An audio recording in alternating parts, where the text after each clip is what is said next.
sangat ini ya, traumatis, juga masih sakit juga kabarnya. Tapi dari informasi yang kita peroleh, bagaimana sebenarnya Ibu Putri itu memang diduga mengetahui gitu. Mengetahui. Itu sebabnya dia masuk ke dalam kamar. Ini kita memang tidak sebutkan dia mengetahui langsung. Kita menyebutkan faktanya bahwa ketika rombongan Ibu Putri nyampai di rumah pribadi Jalan Saguling 3, rumah pribadi Verdi Sambo, dia langsung naik ke lantai 3 gitu. Nah, di saat itu, di saat lantai 3 itu, itulah Verdi Sambo memanggil satu persatu ajudan-ajudannya gitu. Dia memanggil Bribka Riki, Bribka Riki Rizal, dan dia kemudian memanggil Richard gitu untuk dan di situ kemudian balik lagi ke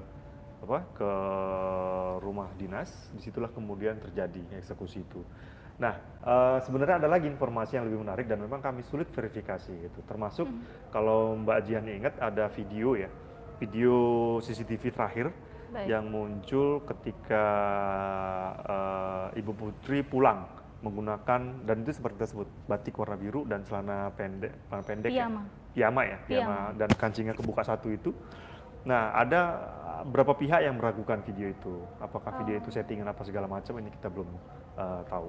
Tapi yang pasti ada banyak kejanggalan. Nah, ini juga lah yang kemudian menjadi salah satu alasan Lembaga Perlindungan Saksi dan Korban (LPSK) itu tidak mengabulkan permohonan Ibu Putri Chandrawati, apalagi tim khusus Barreskrim juga mengeluarkan SP3, surat perintah penghentian penyidikan kasus pencabulan yang diduga kasus kekerasan seksual yang diduga dialami oleh Ibu Putri, begitu. Oke. Baik, Bang, boleh dijelaskan lagi soal yang ini menarik ya, soal sarung tangan hitam. Apakah yang ini menjadi sebab kemudian akhirnya Sambo mendapatkan pasal dugaannya 340 begitu ya. Kemudian ada 2 tembakan penutup. Apakah sudah terkonfirmasi soal ini? Yang pasti ini menjadi salah satu bukti baru ya. Jadi kalau di cover itu kita menyebutkan bukti baru pembunuhan Brigadir Yosua. Nah, ini adalah salah satu bukti barunya ternyata, dan ini juga digunakan oleh tim khusus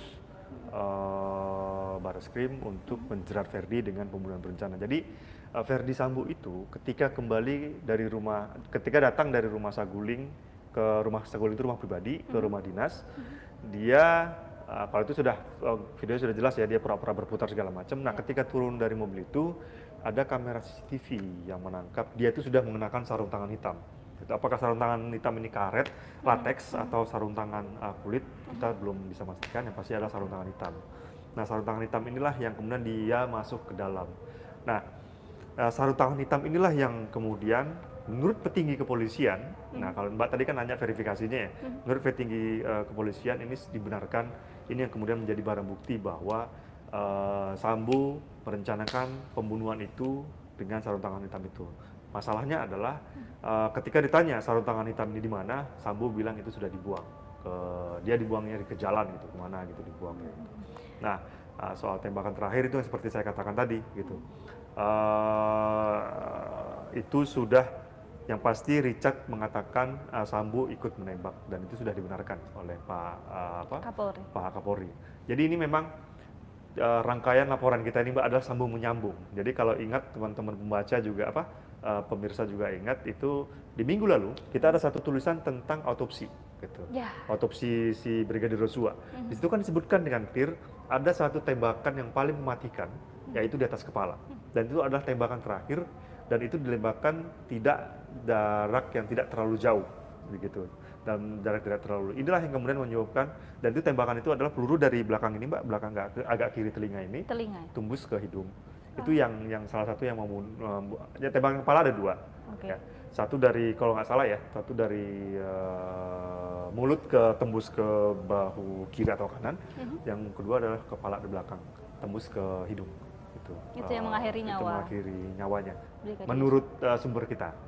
Baik. Bang, maaf konfirmasi, jadi ketika Sambo menjatuhkan pistol itu kondisi sudah memakai sarung tangan atau Bang? Sudah memakai sarung tangan. Dia turun keluar dari mobil itu sudah pakai sarung tangan, artinya memang sudah siap betul ya.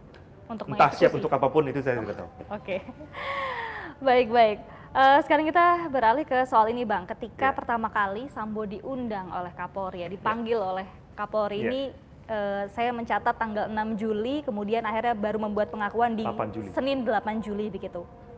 Apakah dari rentang waktu tersebut digunakan oleh Sambo untuk, kita kan tahu informasinya bahwa dia ada mengganti seluruh ponsel dari orang yang ada di kejadian, kemudian sempat menjanjikan Ricky dan Baradae juga kuat sejumlah uang. Apakah di rentang waktu tersebut? Jadi Ferdy Sambo pertama kali bertemu Kapolri itu pada 8 Juli atau di malam setelah kematian Yosua. Jadi pukul 10, di situ dia menghadap ke Pak Listio Sigit.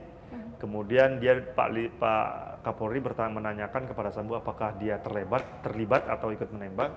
Sambo mengatakan tidak ikut menembak yakin, dan dia tidak terlibat, dengan yakin.